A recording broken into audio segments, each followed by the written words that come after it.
ரோமர் எழுதின புஸ்தகம் 1வது அதிகாரம் 17வது வசனத்தை நாம் வாசிக்க கேட்போம். விசுவாசத்தினாலே நீதிமான் பிழைப்பான் என்று எழுதியிருக்கிறபடி விசுவாசத்தினால் உண்டாகும் தேவ நீதி விசுவாசத்திற்கென்று அந்த சுவிசேஷத்தினால் வெளிப்படுத்தப்படுகிறது. ஆமென். விசுவாசத்தினாலே நீதிமான் பிழைப்பான். ஹல்லேலூயா, ஹல்லேலூயா. பக்கத்தில் இருக்கிறவர்களை பார்த்து சொல்லுங்க, விசுவாசத்தினாலே நீதிமான் பிழைப்பான். விசுவாசத்தினாலே பிழைப்பான். விசுவாசத்தினாலே ஆசீர்வதிக்கப்படுவான். விசுவாசத்தினாலே உயர்த்தப்படுவான். விசுவாசத்தினாலே சுகம் அடைவான். ஆமென், ஹல்லேலூயா. ஆமாம் ஆமாம். இந்த விசுவாசத்தினாலே நீதிமான் பிழைப்பான் எனக்குள்ளாக பொய்ந்து கொண்டிருந்ததான வார்த்தைனா, தன் விசுவாசத்தினாலே நீதிமான் பிழைப்பான். ஹல்லேலூயா. எனவே இந்த வார்த்தையிலே தேவன் சொல்லுகிறார், இந்த மார்ட்டின் லூத்தர் அவர்களுக்கு இந்த வார்த்தை வெளிப்படுத்தப்பட்டது. தன் விசுவாசத்தினாலே நீதிமான் பிழைப்பான். அந்த நாட்களிலே, அதாவது புனித மேடை என்று சொல்லி ரோம் நகரிலே ஒரு மேடை இருந்ததாம். அது ராஜாங்கத்திற்கு நேராக அந்த மேடை கட்டப்பட்டிருந்தது. அந்த மேடையிலே முழங்காலிலேயே நின்று நடந்து போனால் பாவங்கள் மன்னிக்கப்படும் என்று சொன்னது அந்த நாட்களிலே ஒரு கோட்பாடு. அதாவது கத்தோலிக்க ஃபாதர்கள் மத்தியிலே அப்படிப்பட்ட காரியங்கள் இருந்தது. அது மட்டுமல்ல, முழங்காலிலே நின்று அந்த மேடையை பெரிய ஒரு படிக்கட்டுகள் ஏறி போய் அங்கே பாவ மன்னிப்பு சீட்டு கொடுக்கப்படுமாமாம். அங்கே மேலே இருக்கிற அதிகாரிகளினாலே பாவ மன்னிப்பு சீட்டு ஃபாதர்கிட்ட போய் பாவத்தை சொன்னால் அந்த பாவத்துக்கு தக்கன அந்த ரூபாய் கொடுத்து அந்த சீட்டு வாங்கணும். அந்த சீட்டு வாங்கிட்டோம்னா பாவம் என்ன செய்யப்படும்? மன்னிக்கப்பட்டுரும். அப்படிங்கிறதான ஒரு கோட்பாடு இருந்தது. அதன்படியே மார்ட்டின் லூத்தர் அவர் ஒரு ஃபாதராக இருந்தபடினாலே, கத்தோலிக்க ஃபாதர், அவரும் அப்படியே நான் முழங்காலிலே நடந்து போய் அந்த பாவ மன்னிப்பு சீட்டை வாங்கி என்னுடைய பாவத்திற்கான மன்னிப்பை நான் பெற்றுக்கொள்ள வேண்டும் என்று சொல்லி அவர் அந்த புனித நடைமேடை என்கிறதான அந்த ஸ்டெப்ஸில் அவர் ஏறிக்கொண்டு இருக்கும்போது திடீரென்று வானத்திலிருந்து ஒரு அசரீரி உண்டாயிற்று. திடீரென்று வானத்திலிருந்து இடி முழக்கம் போல ஒரு சத்தம் உண்டாயிற்று. அந்த சத்தம் என்னவென்றால், தன் விசுவாசத்தினாலே நீதிமான் பிழைப்பான். ஹல்லேலூயா. இந்த சத்தத்தை கேட்ட உடனே இவருடைய கைகள் கால்கள் நடுங்கியது. இது என்ன சத்தம்? இது எங்கே இருக்கிறது? என்ன இந்த சத்தத்தின் பின்னணி என்ன என்று சொல்லி அவர் அப்படியே அந்த முழங்காலில் ஏறிக்கொண்டிருந்ததான இதை விட்டுவிட்டு நேரே கீழே இறங்கி வந்து ஓடி வந்து வேதத்தை திறந்து வாசித்தார். வாசிக்கும் போதுதான் கர்த்தர் அவரோடு கூட இடைப்பட்டார். பாவ மன்னிப்பு சீட்டினாலே உன்னுடைய வாழ்க்கை பிழைப்பதல்ல. பாவ மன்னிப்பு கொடுப்பதினாலே, ஒரு ஃபாதர் கொடுப்பதினாலே நீ மன்னிப்பு அடைந்து விட முடியாது. விசுவாசத்தினாலே நீதிமான் பிழைப்பான். ஹல்லேலூயா, ஹல்லேலூயா. என்ன விசுவாசம்? வேதத்திலே வாசிக்கிறோம். எபேசியர் எழுதின புஸ்தகம் 3வது அதிகாரம் 17வது வசனத்தை நாம் வாசிக்கும் போது அங்கே ஆண்டவருடைய வார்த்தை சொல்லுகிறது. வாசியுங்கள். விசுவாசத்தினாலே கிறிஸ்து உங்கள் இருதயங்களில் வாசமாயிருக்கிறார். அதுதான் விசுவாசம். இயேசு கிறிஸ்து எங்கே இருக்கிறார்? இயேசு கிறிஸ்து எங்கே இருக்கிறார்? சொல்லுங்க. நம்முடைய இருதயங்களிலே வாசமாயிருக்கிறார். அதைத்தான் யோவான் 1:14 சொல்லப்பட்டிருக்கிறது. அந்த வார்த்தை மாம்சமாகி, வாசிங்க, சத்தியத்தினாலும் மாம்சமாகி கிருபையினாலும் சத்தியத்தினாலும் நிறைந்தவராய் நமக்குள்ளே வாசம் பண்ணி கொண்டிருக்கிறார். முதல்ல ஒரு தேவனுடைய பிள்ளை என்ன விசுவாசிக்கணும்? நமக்குள்ளாக தேவன் இருக்கிறார். ஹல்லேலூயா. எனக்குள்ளாக இயேசு வாசம் பண்ணி கொண்டிருக்கிறார். எத்தனை பேர் அதை விசுவாசிக்கீங்க? ஹல்லேலூயா. இருதயங்களில் அவர் வாசம் பண்ணி கொண்டிருக்கிறார். விசுவாசத்தினாலே அவர் இருதயங்களில் வாசம் பண்ணி கொண்டிருக்கிறார். எப்படி வாசம் பண்ணி கொண்டிருக்கிறார்? விசுவாசத்தினாலே வாசம் பண்ணி கொண்டிருக்கிறார். எப்படி அந்த தெரிந்து கொள்ளுகிறீர்கள்? என்னுடைய விசுவாசத்தினாலே நான் அதை தெரிந்து கொள்ளுகிறேன். ஹல்லேலூயா. அதைத்தான் அடுத்தது வாசிக்கும் போது கொலோசியர் எழுதின புஸ்தகம் 2வது அதிகாரம் 12வது வசனத்திலிருந்து சில வசனங்களை வாசித்து பார்ப்பீர்கள். ஆனால் அங்கே சொல்லப்பட்டிருக்கிறது. வாசியுங்கள். ஞானஸ்தானத்தினாலே அவரோடு கூட அடக்கம் பண்ணப்பட்டவர்களாயும் அதிலே அவரை மரித்தோரிலிருந்து எழுப்பின தேவனுடைய செயலின் மேல் உள்ள விசுவாசத்தினாலே அவரோடு கூட எழுந்தவர்களாகவும் இருக்கிறீர்கள். அவரோடு கூட எழுந்தவர்களாகவும் இருக்கிறீர்கள். அல்லேலூயா. இரண்டாவது நமக்குள்ளாய் விசுவாசம் என்ன? நம்முடைய பாவங்கள் எப்பொழுது அடக்கம் பண்ணப்பட்டது, நம்முடைய பாவங்கள் எப்பொழுது மன்னிக்கப்பட்டது? ஞானஸ்தானத்தினாலே அவரோடு கூட அடக்கம் பண்ணப்படுகிறோம். அதுதான் தண்ணிக்குள்ள முக்குறாங்க, அடக்கம் பண்ணியாச்சு. நம்மளை என்ன செஞ்சாச்சு? முக்கி எடுக்கும்போது என்னது? மூச்சு திணறும், எல்லாம் என்ன செய்யுது? ஆமாம், கர்ணம் தப்புனா மரணங்கிற மாதிரி முக்கி நம்மளை என்ன செஞ்சிட்டாங்க? அடக்கம் பண்ணப்பட்டு அடுத்தது அவரோடு கூட உயிரோடு கூட எழுந்தவர்களாக மறுபடியும் எடுத்து நிறுத்துறாரு. அப்படி தானே? உங்களை அப்படி தானே முக்கி மறுபடியும் எடுத்து நிறுத்துவாங்க ஃபாதர்லாம். அதே போல தான் அவரோடு கூட நாம் அடக்கம் பண்ணப்பட்டு இருக்கிறோம். எத்தனை பேர் விசுவாசிக்கிறீங்க?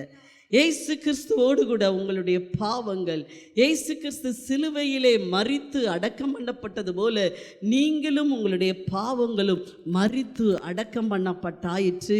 இனி நீங்கள் ஜீவனோடு கூட இயேசு கிறிஸ்து மகிமையின் சாயலாய் எழுந்திருந்தது போல நீங்களும் உயிர்த்தெழுந்த இயேசுவோடு கூட எழுந்திருக்கிறீர்கள் என்பது விசுவாசம். அல்லேலூயா.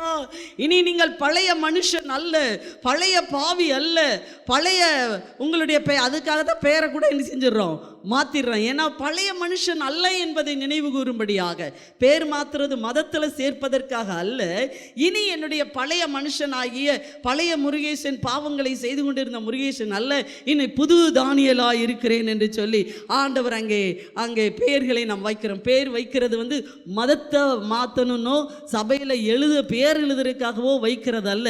அவரோடு கூட என்னுடைய பழைய மனுஷன் அடக்கம் பண்ணப்பட்டாயிற்று, நான் எழுந்திருந்தது கிறிஸ்து எழுந்தது போல நானும் எழுந்திருக்கிறேன் என்பதின் மூலமாக இயேசு கிறிஸ்துவின் சிலுவை மரணத்தையும் இயேசு கிறிஸ்துவின் உயிர்த்தெழுதலையும் விசுவாசிக்கிறோம். கரங்களை தட்டி கர்த்தரை ஸ்தோத்திரிப்போமா.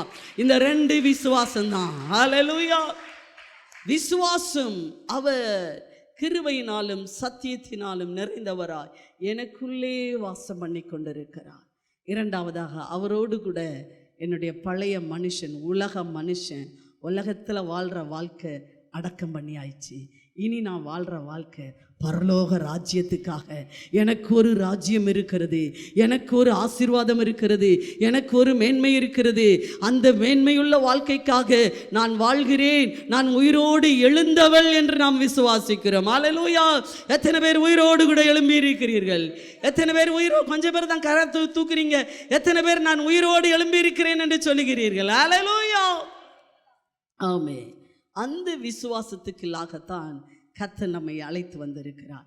அதற்கு பேர் தான் விசுவாசி. அல்லேலூயா. நமக்கு பேர் என்னது? விசுவாசி.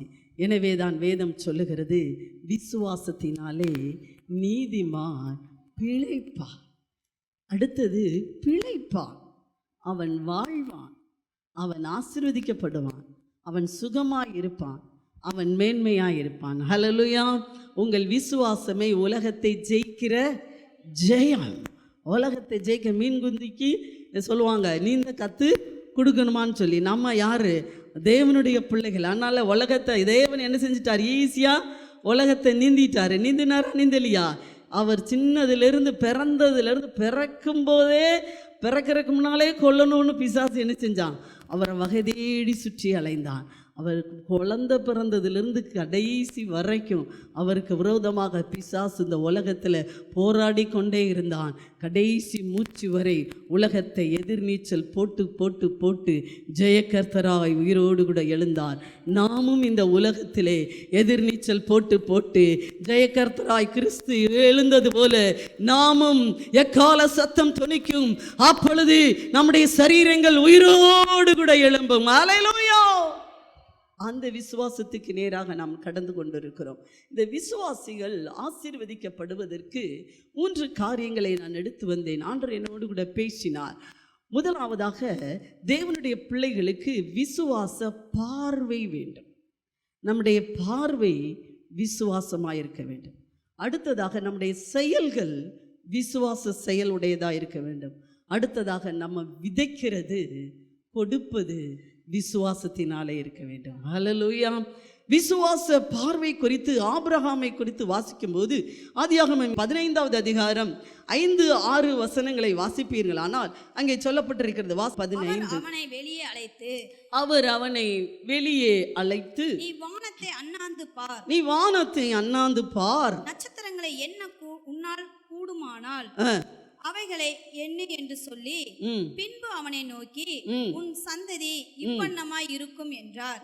அவன் கர்த்தரை விசுவாசித்தான், அதை அவர் அவனுக்கு நீதியாக எண்ணினார். ஆமென். இங்கே விசுவாசம் ஆபிரகாமுக்கு இங்கேதான் துவங்குகிறது. முதலாவதாக ஆண்டவர் அவனுக்கு வாக்குத்தத்தம் கொடுத்தார். நான் உன்னை ஆசீர்வதிக்கவே ஆசீர்வதித்து பெருகவே பெருக பண்ணுவேன் என்ற வார்த்தையை கொடுத்தார். 12வது அதிகாரத்திலே அதை கொடுக்கிறார்.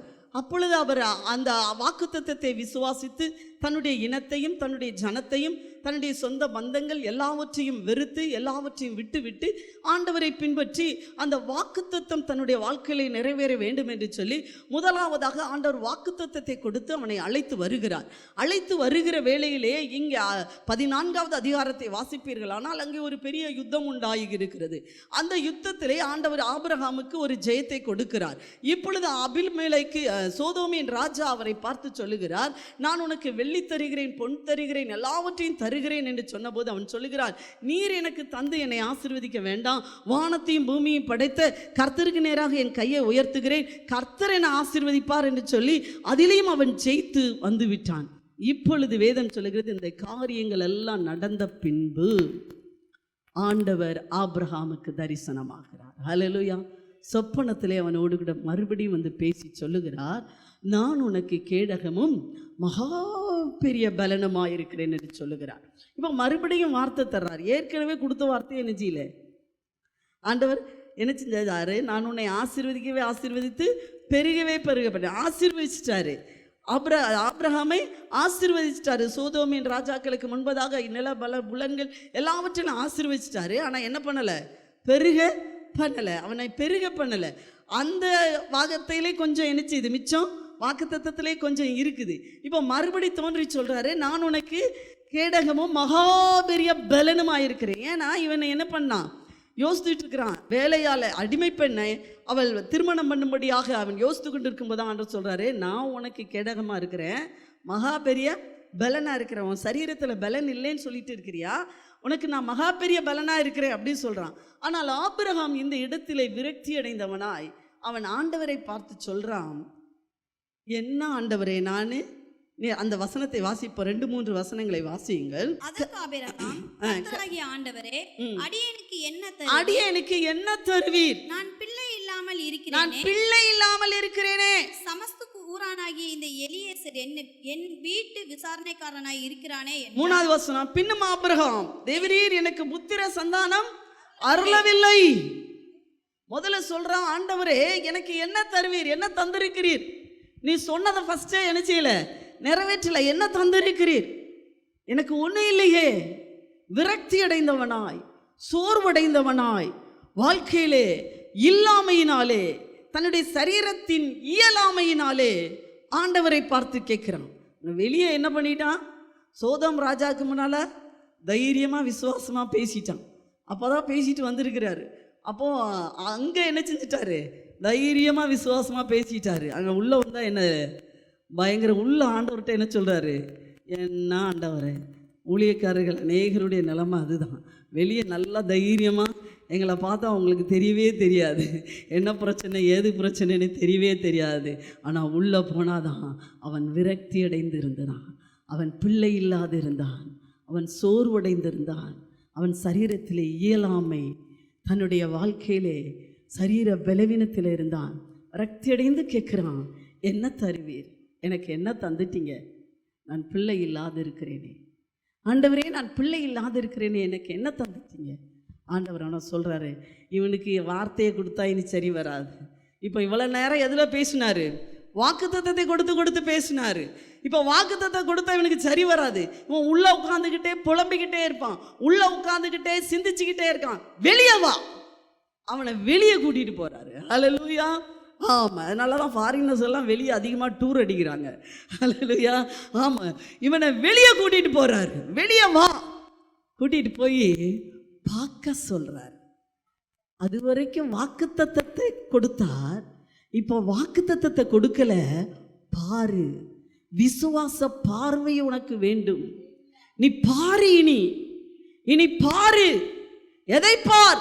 வானத்தை பார், நட்சத்திரங்களை பார், அவைகள் எல்லாம் எண்ணி பார், அதனுடைய வல்லமையை பார். அவைகள் எல்லாம் எப்படி நின்று கொண்டிருக்கிறது, அவைகள் எல்லாம் எப்படி தன்னுடைய கோட்டிலே சற்றும் பிசகாமல் அப்படியே ஓடிக்கொண்டே இருக்கிறது. கொஞ்சம் பிசகிட்டினா பூமி 3வது கோள் என்னது? புஷ்பமாயிரும். ஹல்லேலூயா. அது அன்னைக்கு ஆண்டவர் வச்சது, இன்னைக்கு வரைக்கும் அது நீள்வட்ட பாதையிலே பிசகாமல் ஓடிக்கொண்டே இருக்கிறது. அப்படியானால் தேவனுடைய வார்த்தை எவ்வளவு வல்லமை உள்ளது! கரங்களை தட்டி கர்த்தரை ஸ்தோத்திரிப்போமா? ஹல்லேலூயா. இப்ப பார், வானத்தை பார், தன் செயல்களை பார். சிலரை என்ன செய்வாரு? சில காரியங்களை பார்க்க வைப்பார், சில காரியங்களை காமிப்பார் ஆண்டவர். ஆமாம், எனக்கு சில சமயங்களில் காக்கா, வீட்டு முன்னால் இருக்கிற காக்காவை கொண்டு கூட, இந்த காக்காவை பார்க்கியா அப்படின்னு சொல்லி கூட என்கிட்ட என்ன செஞ்சுருக்கிறாரு? பேசியிருக்கிறாரு. ஹல்லேலூயா. ஆமாம், பாருன்னு சொல்லி ஆண்டவரிடத்தில் மனமுடைந்து போய் வாசப்படியில் உட்காந்தானா, அந்த வாசப்படியில் வந்து நிற்கிற காக்காவை வச்சு கூட என்ன செஞ்சுருக்கிறாரு? பேசியிருக்கிறாரு. ஹல்லேலூயா.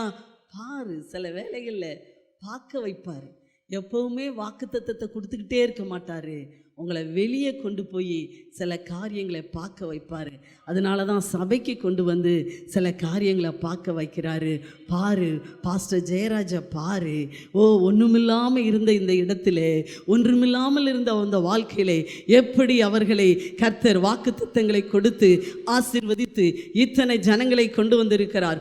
10 பேர் வரமாட்டாங்களான்னு திகைச்சிக்கிட்டு இருந்தோம், ஏங்கிக்கிட்டு இருந்தோம். அப்படியே பாயை போட்டுட்டு அப்படியே அங்கிட்டு ஒருத்தர் வந்துட்டாங்க, சரி அந்த 2வது வந்துட்டாங்க, சரி இப்படி என்ன செஞ்சோம்? எங்கள் கண்கள் அப்படியே உலாவிக் கொண்டு இருந்தது. இன்றைக்கோ கர்த்தர் திரளாய் கர்த்தர் சேர்த்து கொண்டே வருகிறார். ஹல்லேலூயா. அதை பார்க்கறதுக்கு தான் உங்களுக்கு சபைக்கு கொண்டு வர்றார். சாட்சியை கேளு. அந்த சொன்னாங்களே, கர்த்தர் கொடுத்தார், கர்த்தர் எடுத்தார். பாரு, அவங்க விசுவாசத்தை பாரு. அப்படியெல்லாம் சொல்றதுக்கு தான் உங்களுக்கு ஆண்டவர் சபைக்கு கொண்டு வராரு. ஹல்லேலூயா. சில காரியங்களை பார்க்க வைத்து விசுவாசத்தை கொடுப்போம். பாலியாங்கிச்சோ சொல்றாரு, அவர் 5 பேர் தன்னுடைய ஆலயத்தில் இருக்கும்போதே அவர் பார்த்தாராமா, உலகத்திலேயே பெரிய சபை என் சபை தான்னு பார்த்தாராமா. ஹல்லேலூயா. 5 பேர் இருக்கும்போது என்ன பார்த்தாராமா? உலகத்திலேயே பெரிய சபை என் சபை தான் என்று சொல்லி சபையை பெருசாக இருப்பதுவரை அதற்கான பிளான் எல்லாத்தையும் அப்பவே போட்டுட்டாராமா. ஹல்லேலூயா. சில காரியங்களை விசுவாச பார்வை தேவனுடைய பிள்ளைகள் பார்க்க வேண்டும். ஹல்லேலூயா. அவருக்குள்ள அதே போல இன்னைக்கு உலகத்திலே பெரிய சபை எதுதான்? ஆமாம், பாலியாங்கிச்சோ சபை தான். 30 லட்சத்துக்கு மேலே ஆட்கள் நினைச்சுகிறார்கள், வருகிறார்கள். பாலியாங்கிச்சோ சபை தான் உலகத்தில் விசுவாசத்தை அவர் அன்னைக்கு பார்த்தார். அவர் அன்னைக்கு ஒரு டேபிள் இல்லையாமா, சேர் இல்லையாமா. சர்ச்சில் 5 பேர் தான் இருந்தாங்க. யார்? அவர், அவங்க மாமியார், 2 பிள்ளைகள், அவங்க மனைவி, அந்த பேர் தான் 5 பேர். அந்த 5 பேரை வச்சுட்டு அவர் சொன்னாராமா, இந்த நான் நிறைய சேரெல்லாம் பார்க்குறேன், நான் அடுத்த வாரத்தில் இந்த இடத்துல டேபிளை பார்க்குறேன் அப்படின்னாராமா. அவங்க விசுவாசி வந்து சொல்லுவாங்களா, டேபிளே இல்லை, டேபிளை பார்க்குறேன்னு என்னங்க சொல்கிறீங்க அப்படின்னு. அவர் சொல்லுவாராம், என் வயிற்றுக்குள்ளே இருக்க கற்பம் தெரிச்சிருக்கிறேன், அடுத்த இன்னும் கொஞ்ச நாளில் அந்த டேபிள் பிறந்துடும் அப்படின்னு சொல்லுவாராம். ஹல்லேலூயா. விசுவாச பார்வை தேவனுடைய பிள்ளைகளுக்கு வர வேண்டும். உங்களுடைய பிள்ளைகள் எதுவாய் ஆக வேண்டும், என்னவா எதிர்காலத்தில் எப்படி இருக்க வேண்டும் என்பதை முதலாவதாக விசுவாச பார்வைக்கு கொண்டு வாங்க. ஹல்லேலூயா. பாருங்க, வேணும்னா அவங்களுக்கு ஸ்டெதஸ்கோப் போட்டு பாருங்க, போலீஸ் ட்ரெஸ் உடுத்தி பாருங்க, என் பிள்ளை பின்னால் இப்படி இருப்பாள் என்று சொல்லி. ஹல்லேலூயா. விசுவாச பார்வை வேண்டும். 2வதாக விசுவாச கிரியை, செயல் வேண்டும். பார்வை மட்டும் போதாது, அதுக்கு நேராக செயலும் வேண்டும். ஹல்லேலூயா. மார்க் எழுதின புஸ்தகம் 5வது அதிகாரம் 26வது வசனத்தை வாசிப்போமானால், அநேக வைத்தியர்களால் மிகவும் வருத்தப்பட்டு உண்டானவைகளை எல்லாம் செலவழிச்சு சற்றாகிலும் குணமடையாமல் அதிக வருத்தப்படுகிற போது இங்கே சொல்லப்பட்டிருக்கிறது, அவள் அதிக வருத்தப்படுகிற போது. 28வது வசனம், ஜனக்கூட்டத்துக்குள்ளே அவருக்கு பின்னாக வந்து அவருடைய வஸ்திரத்தை தொட்டார். அதிக வருத்தம், அதிக சஞ்சலம், சரீரமெல்லாம் பலவீனம், நாற்றம் எடுக்கிறது. நம்மன்னா என்ன செய்வோம்? ஜனக்கூட்டத்துக்குள்ள வருவோமா? வரவே மாட்டோம். அவள் ஜனக்கூட்டத்துக்குள்ளே வந்தாள். அல்லேலூயா. வந்தாள், தொட்டாள், சுகமடைந்ததை உணர்ந்தாள். அல்லேலூயா. எனவே அவள் விசுவாசித்து விட்டு இயேசு இந்த வழியா இப்போ வர அம்மா கொஞ்சம் இயேசுநாதரை கொஞ்சம் இந்த பக்கம் திரும்பி பார்க்க சொல்லுமா, அப்படியே வரும்போது என்னை கொண்டு போய் விட்டுருமா. யார்கிட்டையும் சொல்லலை. ஏன்னா அவளுக்கு யார்கிட்டையும் சொல்றதுக்கு பயம். தன் விசுவாசத்திலே தானே எழுந்தாள். பலவீனப்பட்ட சரீரம்தான், வருத்தம் அடைந்திருக்கிறாள். வேதம் சொல்லுகிறது மிகவும் வருத்தம் அடைந்து, மிகவும் வேதனை அடைந்து. அவளுடைய வேதனை எந்த அளவுக்கு இருந்ததோ தெரியவில்லை. அவளுடைய வலி எந்த அளவுக்கு இருந்ததோ, ஐயோ அம்மா என்று அலறக்கூடிய அளவிலே அவளுக்கு வலி இருந்ததோ தெரியவில்லை. மிகுந்த வருத்தையிலே நான் வீட்டுக்கெல்லாம் அம்மா ஆண்டவர் எனக்கு என்ன இப்படி எனக்கு உடம்புல இருக்க, நடக்க முடியலையே, எந்திக்க முடியலையேன்னு உட்கார்ந்துருப்போம். அவள் எழுந்தாள், ஜனக்கூட்டத்துக்குள்ளே வந்தாள். அல்லேலூயா. அதுதான் ஸ்பெஷல். ஜனக்கூட்டத்துக்குள்ளே வந்தாள். காரணம், நான் திரும்பி போகும்போது ஒரு வல்லமையை பெற்று செல்லுவேன். அல்லேலூயா. இங்கே வந்திருக்கிற தேவனுடைய பிள்ளைகளை, உங்களுக்குள்ள ஒரு விசுவாசம் வரணும். நான் ஜனக்கூட்டத்துக்குள்ள வர்றேன், திரும்பி போகும்போது தேவனுடைய வல்லமையை நான் பெற்று செல்லுவேன். எத்தனை பேர் விசுவாசிக்கிறீர்கள்? கரங்களை தட்டி கர்த்தரை ஸ்தோத்திரிப்போமா. அல்லேலூயா. அப்படி ஒரு விசுவாசத்திலே அவள் வந்தா, தொட்டா. வந்தது மட்டுமல்ல, தேவனை தொட்டா. நீங்க எல்லாரும் ஆண்டவரை தொடணும். ஆண்டவருடைய வஸ்திரத்தின் ஓரத்தை ஆகிலும் தொடுவேன் என்று வந்துட்டு எதையெல்லாமோ யோசித்துக்கிட்டு ஆலயத்தில் உட்கார்ந்துருக்க கூடாது. எப்படியெல்லாம் பேசுனா, எப்படியெல்லாம் ஜெபிச்சா, எப்படியெல்லாம் துதிச்சா, எப்படியெல்லாம் கொடுத்தா ஆண்டவரை தொட முடியும் அப்படிங்கிறத யோசித்துக்கிட்டே இருக்கணும் ஆலயத்தில். ஹல்லேலூயா. அவள் வந்தாள், தொட்டாள், அடுத்தது உணர்ந்தாள், பிரசன்னத்தை உணர்ந்தாள், வல்லமையை உணர்ந்தாள். அதுதான் அவளுடைய செயல். அல்லேலூயா. வர்றீங்க, ஏதோ ஒன்று கேட்குறீங்க போறீங்க இல்லை, வரணும், தொடணும். தொடும்படியாய் ஆண்டவரை தேடி வரணும். அல்லேலூயா. தொடும்படியாய் மட்டும் வரக்கூடாது, அவருடைய பிரசன்னத்தை உணரும்படியாய் ஆண்டவரை தேடி வரணும். அல்லேலூயா. வேதம் சொல்லுகிறது, அப்படியே விசுவாசமும் கிரியை இல்லாதிருந்தால் தன்னிலே தானே செத்ததாய் இருக்கும். அல்லேலூயா. விசுவாசிச்சிட்டீங்க, ஆண்டவர் எனக்கு சுகம் கொடுப்பான்னு வந்துட்டீங்க. ஆனால் ஆண்டவரை தொட முயற்சிக்கவே இல்லை, ஆண்டவருடைய பிரசன்னத்தை உணர முயற்சிக்கவே இல்லை. அந்த கிரியை இல்லாட்டா வேதம் சொல்லுகிறது, விசுவாசம் கிரியை இல்லாதிருந்தால் தன்னிலே தானே செத்ததா இருக்கும். ஹல்லேலூயா. அடுத்த வசனத்தை வாசிப்போம். 22. அதிலே விசுவாசம் அவனுடைய கிரியைகளோட கூட முயற்சி செய்து என்ன செய்தாமா? விசுவாசம் கிரியைகளோடு கூட, செயல்களோடு கூட முயற்சி செய்தாமா. விசுவாசம் என்ன செய்து? முயற்சி செய்து கிரியைகளினாலே விசுவாசம் பூரணப்படுகிறது. ஹல்லேலூயா. விசுவாசம் அந்த கிரியைகளிலே முயற்சி செய்து பூரணப்படுகிறதாமாம். அடுத்த வசனம், ஆதலால் மனுஷன் விசுவாசத்தினாலே மாத்திரமல்ல கிரியையினாலேயும் நீதிமானாக்கப்படுகிறான், பிழைப்பான். அல்லேலூயா. கரங்களை தட்டி கர்த்தரை ஸ்தோத்திரிப்போம். கிரியையினாலேயும் மனுஷன் பிழைப்பான். விசுவாசத்தினாலே உண்டாகும் கிரியை ரொம்ப முக்கியம். இந்த ஸ்திரீ, அவள் அதிக வேதனைப்பட்டாள், அதிகமாய் பணம் செலவழித்து விட்டாள், அதிகமாய் துன்பப்பட்டாள், அதிகமாய் வலியில் துடித்தா. ஆனால் ஜனத்து கூட்டத்துக்குள்ள எழுந்து வந்தது மட்டுமல்ல, அவரை தொட்டாள். தொட்டது மட்டுமல்ல, அவருடைய பிரசன்னத்தை உணர்ந்தாள். உடனே அவள் ஆரோக்கியமானாள். அல்லேலூயா. உடனே அவள் சுகமானாள். அவளுடைய வேதனை மாறிற்று, வலி மாறிற்று. அவள் அத்தனை வருஷம் செலவழிச்சதான அந்த பாரமெல்லாம் ஒரு நொடியில மறைந்து போனது. ஹல்லேலூயா. எனவே விசுவாசம் கிரியையை செய்ய வேண்டும். அடுத்தது, விசுவாசத்திலே விதைக்க வேண்டும். ஆபிரகாமின் நாட்களில் உண்டான பஞ்சத்தை அல்லாமல் பின்னும் ஒரு பஞ்சம் தேசத்தில் உண்டாயிற்று. பஞ்சம் தேசத்தில் உண்டாயிற்று. 12வது வசனத்தை வாசிங்க. ஈசாக்கு அந்த தேசத்தில் விதை விதைத்தான். விதை விதைத்தான். கர்த்தர் அவனை ஆசீர்வதித்ததனால் அந்த வருஷத்தில் 100 மடங்கு பலன் அடைந்தான். பஞ்சம் உண்டாயிற்று. பஞ்ச காலத்துல அவன் விதைக்கிறான். அல்லேலூயா. ஆண்டவர் சொல்றாரு, அவன் எந்திரிச்சு எகிப்துக்கு போகலான்னு நினைக்கும் போது ஆண்டவர் சொல்றாரு, எகிப்துக்கு போகாத, இந்த கேராரூரிலே இரு, இந்த தேசத்தில் நான் உன்னை ஆசீர்வதிப்பேன். எனக்கு பிந்திரான வசனங்களை வாசித்து பார்க்கலான்னு இருக்குது. இந்த தேசத்தில் நான் உன்னை ஆசீர்வதிப்பேன் சொல்கிறாரு. உடனே அவன் என்ன செய்யறான், என்ன ஆண்டவர் இந்த தேசத்தில் இப்படி பஞ்சமாக இருக்குது, இதில் மறுபடியும் குடியிருக்க சொல்கிறீங்களே, எங்கள் அப்பாவை மாதிரி நான் என்ன செய்கிறேன், தேசம் விட்டு போனால் ஆசீர்வதிக்கப்பட முடியுமோ அப்படின்னு கேட்குறான். ஆண்டவர் சொல்கிறாரு, இல்லை இல்லை, பஞ்ச காலத்தில் நீ இந்த தேசத்தில் இங்கே இரு, விதை என்ன செய்ய, விதை. நீ விதைக்கலை, நீ ஆசீர்வதிக்கப்படாததற்கு காரணம் விதைக்கலை. விதைக்கலைன்னா நீ அறுக்க முடியாது. அல்லேலூயா. நீ விதை. பஞ்சம், நானே பஞ்சம், தேசமே பஞ்சம், நான் இப்போ என்னத்தை விதைக்கிறது அப்படின்னு அவன் கேட்கல. அவன் கர்த்தர் சொல்லிட்டாருன்னு சொல்லி விதைக்கிறான். அவனை ஆண்டவர் 100 மடங்கு ஆசீர்வதிக்கிறார். அல்லேலூயா. அவனுடைய ஆசீர்வாதத்தை தடுக்கிறதுக்கு மறுபடி 100 மடங்கு ஆசீர்வதிச்சிட்டாரு. மறுபடியும் கிணறு தோன்றான். அதை எனக்குன்னு சொந்தம் கொண்டாடுறாங்க, விட்டு கொடுக்குறான். அல்லேலூயா. விட்டு கொடுத்தவர் கெட்டு போவதில்லை, விட்டு கொடுக்குறான். கர்த்தருடைய பிள்ளைகள் ஆசீர்வதிக்கப்பட்டீங்கன்னா, உங்களுக்குள்ள ஒரு விசுவாசம் இருக்குன்னா, நான் என் கூட கர்த்தர் இருக்கிறார், நான் விதைக்கிறது எல்லாத்துலேயும் நான் என்ன செய்வேன், அறுத்துருவேன், நான் விசுவாசிக்கிறேன்னு சொல்லி நீங்கள் விதைச்சிட்டே இருப்பீங்க. கர்த்தருக்கு கொடுக்கணும். வேதத்திலே வாசிக்கிறோம். பிரசங்கி எழுதின புஸ்தகம் 11வது அதிகாரம் 1வது வசனத்தை வாசிப்போம். உன் ஆகாரத்தை தண்ணீர்கள் மேல் போடு, உன் ஆகாரத்தை தண்ணீர் மேல் போடு, அநேக நாட்களுக்கு பின்பு அதன் பலனை காண்பாய், அதன் பலனை காண்பாய். அல்லேலூயா. பஞ்ச காலத்தில் இவன் விதைச்சான்.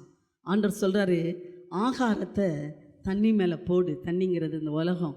இந்த உலகத்துக்கு உன்னுடைய ஆகாரத்தை, உன்னுடைய ஆசீர்வாதத்தை கொஞ்சம் கொடு.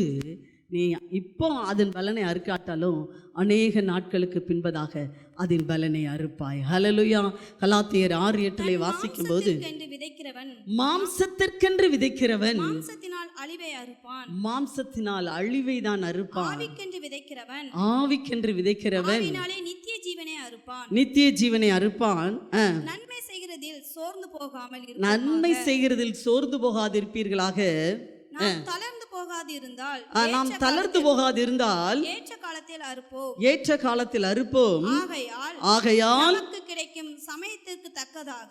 இந்த வசனத்தை எல்லாரும் திருப்பி வாசிங்க. நமக்கு கிடைக்கும் சமயத்துக்கு தக்கதாக யாவருக்கும் விசேஷமாக விசுவாச குடும்பத்தாருக்கும் நன்மை செய்யுங்கள். அதுதான் விதைக்கிறது.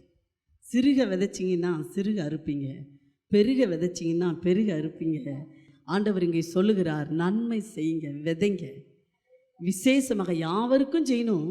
அதுலேயும் விசேஷமாய் என்ன செய்யணும், விசுவாச குடும்பத்தாருக்கு நன்மை செய்யணும். அதுலேயும் உபாகமம் 15 சொல்லப்பட்டிருக்கிறது, தன் சகோதரனுக்கு நீ நன்மை செய்யணும். உன் வீட்டில் எளியவன் இருக்கக்கூடாது. நீ ஆசீர்வதிக்கப்பட்டு இருக்கும்போது உன் குடும்பத்தில் என்ன செய்யக்கூடாது, தரித்திரன் இருக்கக்கூடாது, எளியவன் இருக்கக்கூடாது. அதனால உன் சகோதரனுக்கு நீ விதைக்கணும். அருமையான தேவனுடைய பிள்ளைகளை, உன் சகோதரன் எளியவனாக இருக்கக்கூடாது, உன் கூட பிறந்தவன் பட்டினியாக இருக்கக்கூடாது, நீ ஐஸ்வர்யானா இருக்க, உன் கூட பிறந்தவன் தரித்திரனாக இருக்கக்கூடாது. அவனை பார்த்துட்டு நீ ஏகடியம் பண்ணிக்கிட்டு இருக்கிறத அவனுக்கு நீ குடுன்னு சொல்கிறாரு. அருமையான தேவனுடைய பிள்ளைகளே, ஆனபடியினாலே நாம் விதைக்கும் போது நாம் அறுப்போம். சிறுக விதைத்தால் சிறுக அறுப்போம், பெருக விதைத்தால் பெருக அறுப்போம். எப்படி விதைக்கணும், விசுவாசத்தில் விதைக்கணும். பிரசங்கி சொல்கிறார் இல்லையா, ஆகாரத்தை தண்ணீர் மேலே போடு, அநேக நாட்களுக்கு பின்பு அதன் பலனை காண்பாய். பலன் இல்லாமல் போகாது. ஏழைக்கு கொடுக்கிறவன் கர்த்தருக்கு கடன் கொடுக்கிறான், அவர் அதை திரும்ப கொடுப்பார். கர்த்தருக்கு கடன் கொடுத்துட்டா கர்த்தர்கிட்ட அவர் கடனாளி ஆவாரா யார்கிட்டையாவது? ஆமாம், ஏழைக்கு கொடுத்துட்டிங்கன்னா ஆண்டவர் கட்டாயம் அதை திருப்பி தந்துடுவார். அல்லேலூயா. திருப்பி தராமல் இருக்கவே மாட்டார். திருப்பி தரலைன்னா பரலோகத்துக்கு போனாலும் உங்களுக்கு அவர் கடனாளி. ஆண்டவர் கடனாளியா, கடனாளி இல்லையா?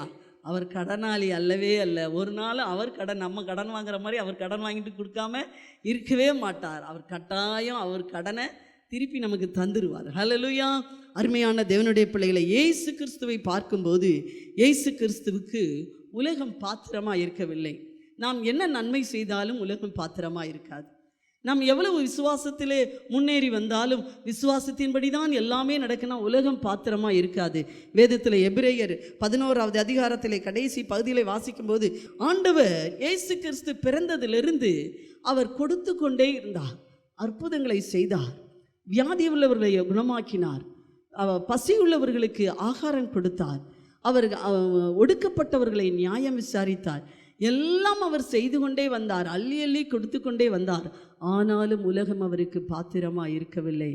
ஆனாலும் தன்னுடைய ஜீவன் வரைக்கும், தன்னுடைய இரத்தம் வரைக்கும் ஜனங்களுக்காக, உனக்காக, எனக்காக அவர் சிலுவையிலே கொடுத்து கொண்டே இருந்தார்.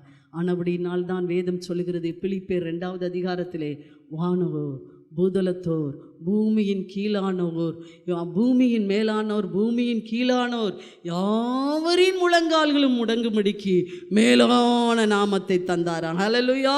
வானோர் பூதலத்தோர் பூமியின் கீழானோர் யாவரின் முழங்கால்களும் முடங்கும்படிக்கான மேலான ஒரு நாமத்தை இயேசு கிறிஸ்துவுக்கு கொடுத்தார்.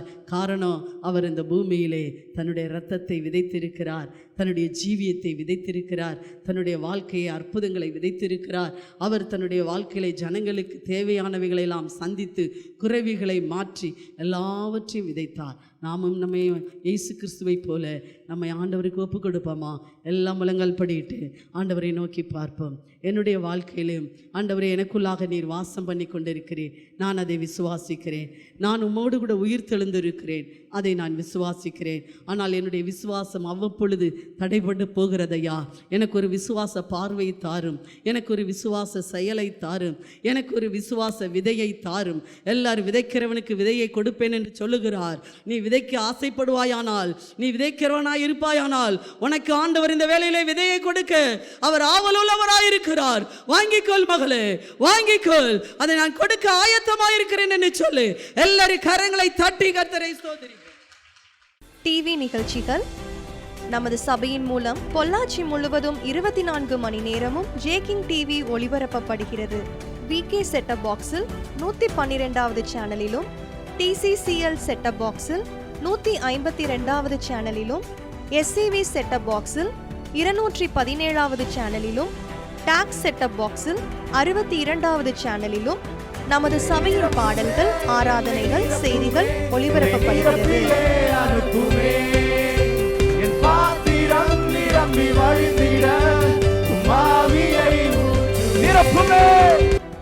தமிழ்நாடு முழுவதும் பைபிள் டிவியில் தினமும் மாலை 6:30 மணிக்கும், பெனியல் டிவியில் தினமும் காலை 7:30 மணிக்கும் நமது சபையின் நிகழ்ச்சிகள் ஒளிபரப்பப்படுகிறது. இந்த டிவி ஊழியங்களின் மூலம் ஆயிரக்கணக்கான ஜனங்கள் ஆசிர்வதிக்கப்பட ஜெபித்துக் கொள்ளுங்கள். அன்பார்ந்தவர்களே, ஒவ்வொரு ஞாயிற்றுக்கிழமையும் ஏராளமான ஜனங்கள் நமது ஆலயத்திற்கு வந்து விடுதலை, சுகம், ஆசிர்வாதம் மற்றும் சமாதானம் பெற்று செல்கின்றனர்.